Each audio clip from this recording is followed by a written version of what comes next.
Dans le cadre de l'émission Culture Passion de l'Université du Temps Libre, René Truss vient aujourd'hui nous présenter le 43e mai du livre qui aura lieu essentiellement au Haras du 18 mai au 25 mai. Bonjour René Truss. Bonjour. En préambule de ce festival, vous allez nous donner l'ambiance de ce festival. Et je crois que vous avez choisi Lorca pour nous en parler. Alors, pour parler un petit peu de l'ambiance, ce n'est pas un salon, ce sont plutôt des rencontres. On n'est pas submergé par le nombre d'écrivains et le nombre de livres, où on voit à peine les écrivains et les gens défilent. Non, ce sont des rencontres et les écrivains ont au moins 1 heure pour s'exprimer devant le public. Alors chaque année nous choisissons un thème, ce qui n'est pas toujours facile, surtout si on veut se renouveler. Et je pense que c'est les différentes phases du Covid qui nous ont poussés à choisir comme thème l'essentiel. Parce qu'on était tellement inquiets par la pandémie qu'on a oublié de sortir, de rencontrer, d'aller au spectacle, de se mélanger, quoi. Voilà. Et donc, il nous a semblé, nous l'avons dit pendant les Covid, qu'il fallait penser surtout à l'essentiel. Et on a trouvé un texte de García Lorca qu'il a écrit lors de l'inauguration d'une bibliothèque dans son petit village espagnol en 1931, c'est-à-dire 2 ou 3 ans avant son assassinat. Et justement, il parlait de l'essentiel. Alors je vous lis ce texte, il est très court. « L'homme ne vit que de pain. Moi, si j'avais faim et me trouvais démuni dans la rue, je ne demanderais pas un pain, mais un demi-pain et un livre. Et depuis ce lieu où nous sommes, dans la bibliothèque, j'attaque violemment ceux qui ne parlent que de revendications économiques, sans jamais parler de revendications culturelles. Ce sont celles-ci que les peuples réclament à grands cris. Que tous les hommes mangent est une bonne chose, mais il faut qu'ils accèdent au savoir, qui profitent de tous les fruits de l'esprit humain, car le contraire reviendrait à les transformer en machines au service de l'État, à les transformer en esclaves d'une terrible organisation de la société. » Voilà. Et là, je pense que ce texte nous trace le thème. Alors, ce mai du livre est très divers. Alors, il y a des concerts, il y a du théâtre, il y a des rencontres avec les enfants, des activités pour les enfants, il y a des résidences d'écriture, il y a des conférences, il y a des expositions de photos, et bien sûr, il y a l'invité d'honneur, et Marie-Hélène Lafont, qui est écrivain, dont nous parlerons plus longuement dans une autre émission. Alors, voulez-vous nous parler des concerts, tout d'abord ? Alors, il y en a pas mal. L'ouverture se fera justement par Zigania. C'est un concert par Comédia, l'ensemble musical du conservatoire de Tarbes, violon, clarinette, piano, et moi je dis des poèmes dans les intervalles, si vous voulez. Voilà, c'est de très grande musique et même un temps très abordable, parce qu'on connaît un peu la musique des tziganes, mais ici ce sont des grands compositeurs qui ont composé ces musiques-là. Ensuite, un autre concert, alors là ce sera de la chanson. C'est un groupe pyrénéen, au Roja, et ce sont des femmes, plus particulièrement, qui chantent des chansons françaises, italiennes, espagnoles, autour du thème de la liberté. Voilà. Il y a aussi un récital de poésie. L'amour du monde. Il y a Yannis Ritsos ou l'amour du monde. C'est un poète grec qui a été nobélisable 2 ou 3 fois. C'est une poésie essentielle, je dirais aussi. Ritsos a traversé toutes ces épreuves, il en est sorti et grandi, et c'est devenu c'est un peu l'équivalent du Victor Hugo en Grèce. Voilà. Et donc il y aura des musiques et des chants grecs, chants bouzouki, etc. Voilà pour les concerts. C'était le théâtre. Alors le théâtre, il y a 2 spectacles. Enfin, il y en a 3 en fait. Hein. Il y a le premier qui est une création à l'issue d'une résidence. Marion Le Monaco a écrit un texte après des heures et des heures d'interviews de la Tarbaise Élise Boutor. Voilà, elle a fait un spectacle sur la mémoire, si vous voulez. C'est une femme d'origine sarroise, dont le père était lieutenant de l'armée, opposant à Hitler. La famille s'est retrouvée ici pour fuir le nazisme, et après ça a été un moment tragique pour la famille, et on choisit un peu ce style de mémoire parce qu'il nous semble que l'enseignement de l'histoire doit être vivifié par des comportements concrets. Hein. Voilà. Et puis il y a un spectacle que je recommande fortement aussi. Il s'agit de Kant et la petite robe rouge. C'est le texte d'une Marocaine, Lamia Berada Beka, qui parle de la fascination pour une femme voilée d'une robe rouge qu'elle voit dans une vitrine. Voilà. Il y a tout le désir et surtout cet instinct de libération par rapport aux identités ou aux communes. Ces 2 spectacles sont au Paris, je crois. Au Paris, voilà. Par contre, il va y avoir une lecture-spectacle sur Van Gogh aussi. Oui, alors là c'est tout à fait une formule assez originale. 2 personnages, la sœur de Van Gogh et puis un peintre ami de Van Gogh. Et puis il y aura aussi Van Gogh, mais derrière un écran. On le verra, mais on projette les œuvres. Voilà. Et la belle-sœur de Van Gogh est une femme remarquable qui a révélé Van Gogh, qui de son vivant n'avait vendu qu'une peinture, La Vigne Rouge. Voilà. Et aujourd'hui, elle a créé un centre Van Gogh à Amsterdam, et il y a 2 millions de visiteurs par an. Hein. Voilà. Donc, si vous voulez, c'est la vie de Van Gogh, mais en même temps, c'est la vie de cette femme qui s'affirme. Et puis, il y a du théâtre assez particulier. On appelle ça une conférence gesticulée. dont le comédien Christophe Babowski vient parler du travail. Il fait une conférence, mais qui tient autant du théâtre que de l'adresse publique. Et c'est quelqu'un de très, très bien formé. Il connaît très bien les conditions du travail.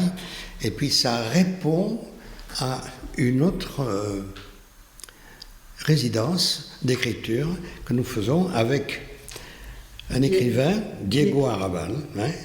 Alors, toujours dans le cadre de l'essentiel, nous avons pensé qu'avec un thème pareil, on ne pouvait pas ne pas parler du travail, qui est essentiel dans notre vie, pour vivre évidemment, pour gagner sa vie, mais aussi pour se former, pour s'affirmer et pour créer aussi, sans doute, quand les conditions sont bonnes.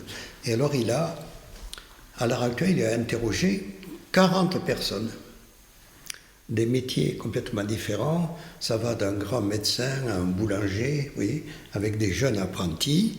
Et les textes qui sont arrivés déjà s'annoncent vraiment très, très intéressants. Voilà pour l'essentiel Alors je n'ai pas nommé les dates, hein. Et puis il y a une conférence. Oui, oui. On va aussi quand même parler des rencontres avec les classes, avec les enfants. Alors, ce qui est intéressant, c'est pour les écoles, c'est qu'elles viennent dans le mai du livre et dans la journée, il y a au moins 4 ateliers. Alors, il y a des classes qui viennent pour 2 ateliers, d'autres qui viennent pour la journée. Il y a 2 ans, il y avait l'école de Barège, par exemple. Ils sont tous venus, en car, bien sûr, sac à dos, casse-croûte pour le pique-nique, etc. Voilà. Alors, ces ateliers, ils rencontrent un écrivain, ils rencontrent, il y a des animations sur les photos. Hein, sur les livres aussi. Sur les livres, bien sûr, des lectures, voilà. Et puis, il y a 2 écrivains pour la jeunesse qui viennent. Il y a Madame Le Tuff. Pour les maternelles, hein, là. Oui, même un peu plus. Et puis, il y a l'auteur Louis Espinassous, qui est en même temps un conteur. Hein. Voilà. Ce qui fait qu'il change d'atelier, il circule, et il visite comme ça. Et en même temps, il visite les expositions. Oui, alors il y a aussi une conférence qui, moi, m'a paru très importante d'un économiste très célèbre, hein, c'est Jean-Marie Haribeil, qui est un économiste. Alors, je n'ai pas noté, elle aura lieu où cette conférence? Au Hara. Oui, oui. Mais c'est écrit. Alors, il dit, le bien commun est une construction sociale.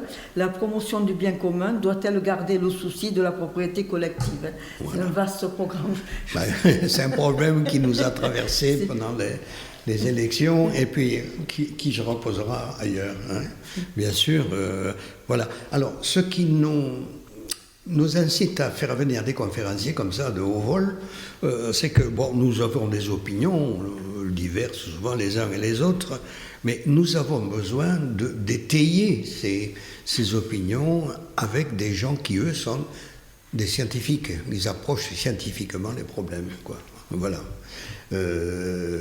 Il lève le voile sur pas mal de tabous, et je le connais assez, il fait ça en douceur, mais en même temps, il a une grande maîtrise du problème. Il y a aussi, durant toute la semaine du mai du livre, des expositions, en particulier de Jean Gaude. Oui, Gaudès, on dit. Gaudès, oui. Alors, c'est un photographe célèbre, et il s'est spécialisé, il ne fait pas que ça, bien sûr, dans l'homme et le livre. Voilà, alors ça nous intéresse, bien sûr, il fallait qu'il soit au mai du livre. Hein. Ça nous fait l'affiche. Hein. On voit sur une espèce de chaîne de livres flottante, et un homme qui regarde l'horizon, voilà. Et puis vous avez aussi, dans l'exposition, il y a 24 photos, une enfant qui est sur une carapace de tortue, portée par une vague, et qui lit. Et puis, en dessous du texte de Lorca, ici, une photo magnifique, c'est un enfant qui s'élève parce qu'il lit. Hein. Voilà, ça c'est la première exposition, et puis il y en a bien d'autres, je le dirai assez rapidement. Il y a l'expo sur Elis Ritsos, alors c'est sur 14 grands dépliants, et on peut lire les poèmes à 3 mètres, vous voyez. Ensuite, il y a Au pied de mon arbre. Donc, on a fait un travail beaucoup cette année sur la forêt, et puis touche à tout le jeu. Bien sûr, ça c'est basé sur l'aspect sensoriel, hein, de la connaissance. Et puis il y a l'essentiel sous les parapluies, dans tout le parc, qui est un magnifique parc, hein, des haras, sous des parapluies, flottant au vent. Il y a des textes qui volent, hein, et ce sont des textes qu'on a rassemblés sur le thème l'essentiel. Voilà. Et alors les gens, ils y vont quand ils veulent. Il y en a qui y passent 1 heure, d'autres 10 minutes. Voilà. Mais un des moments forts de ce festival va être la rencontre avec Marie-Hélène Lafont. Voilà. Alors, que nous présenterons dans une autre émission. Oui. Alors, il y aura 2 rencontres, si j'ai bien compris. Alors, le matin, elle sera à la médiathèque Louis Aragon, elle fera une causerie, lecture en même temps, de Flaubert, qu'elle aime beaucoup, qui l'a beaucoup influencé dans le style. Hein. Voilà. Et en même temps, elle le fait descendre du piédestal, quoi. Elle le remet dans la vie. Elle parle de ce bon Gustave, quand même, qui était un bon viveur, malgré ce qu'on peut dire de lui. Voilà. Et puis l'après-midi, alors, c'est 1 heure et demie de rencontre. Je peux dire un mot, si vous voulez, sur Marie-Hélène Lafont. Rapidement, puisqu'après, nous en parlerons vous en parlerez plus longuement dans notre émission. Alors, c'est quelqu'un qui est né dans le Cantal, dans un village haut perché, 1000 mètres d'altitude, fille d'agriculteur, qui a écrit assez tard, je pense vers l'âge de 30 ans, on l'interrogera là-dessus, et elle décrit avec un talent extraordinaire le milieu rural. Oui.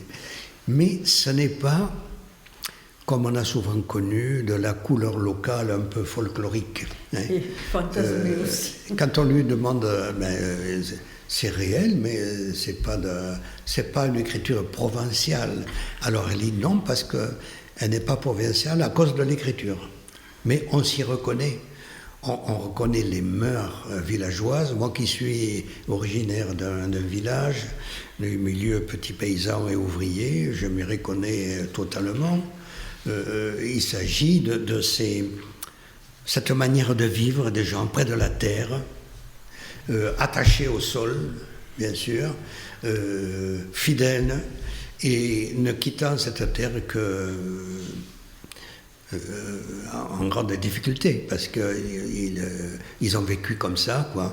Alors elle fait partie de cette génération qui est descendue dans la ville, à Aurillac, pour suivre des études. Elle est devenue agrégée, grammaire. Elle enseigne toujours parce qu'elle veut enseigner. Voilà, et elle porte vraiment tout ce milieu. Par exemple, il y a un roman qui s'appelle Joseph. C'est la vie d'un, ce qu'on appelait avant, domestique agricole. C'est des gens qui étaient attachés à la propriété, qu'on ne payait même pas, on donnait un peu d'argent de poche, on ne déclarait surtout pas, et voilà, il mourait là. Voilà. Et elle en fait un héros, c'est-à-dire qu'il y a des gens qui ont écrit sur le milieu ouvrier, Annie Ernaux par exemple, elle a écrit sur le milieu paysan, et en fait on découvre un monde, et surtout elle révèle ce monde qu'on a tous un peu enfoui, mais elle le révèle. Oui, mais bon, elle le révèle d'une manière réelle, quoi. C'est-à-dire qu'elle ne le... elle n'idéalise pas. Elle ne l'idéalise pas, quoi. Voilà. On découvre dans ses livres un monde quand même qui est dur. Hein, oui, voilà. Bon, eh bien, merci de nous avoir présenté ce festival qui s'annonce riche et divers. Hein. Alors, nous rappelons qu'il aura lieu du 18 au 25 mai. Voilà. Que la majorité des activités auront lieu au Haras, et il y aura un fléchage précis, hein, parce que le parc des Haras, c'est immense. Il y a des conditions particulières cette année. La Maison du Cheval, que nous habitions à l'époque, n'est pas terminée dans son... renouvellement là, et donc beaucoup de choses se feront sous chapiteau. Oui. Hein, voilà. Alors il y aura aussi des pièces de théâtre au Paris et certaines activités aussi à la médiathèque Louis Aragon. Hein. Voilà. Merci René Truss.